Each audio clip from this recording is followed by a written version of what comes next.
This is Delta land. This is the prime ground. Prime ground for millions of dollars in crops until record floods swamped 50,000 acres of this fertile farmland. It just leaves the farmers with lots of questions, lots of decisions that they've got to make. Living off the land is already a risky livelihood here. Add the force of Mother Nature, well, it can be too much for farmers like Rob Coker to take. This is how high the water got here.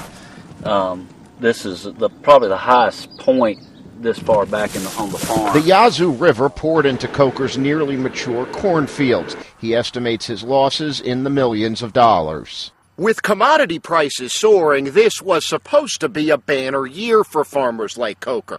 Now, after the flooding, Coker says he'll work hard just to break even. It's very frustrating. I mean, we've about 70% of my land was affected by the flood. And we'd already planted it. We put all the inputs in it. Now we have to start all over again.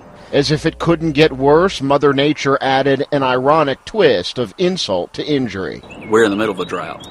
While many acres were flooding, Coker and other farmers were working overtime to keep the dry acres irrigated. It was kind of weird. You could see flood waters in the background of the field, and the front part of the field had center pivots going, trying to water the rest of the crop.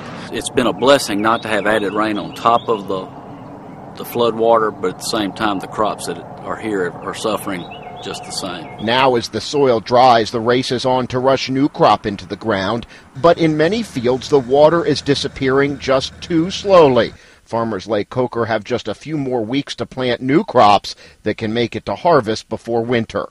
Jason BRONIS, Associated Press, Yazoo City, Mississippi.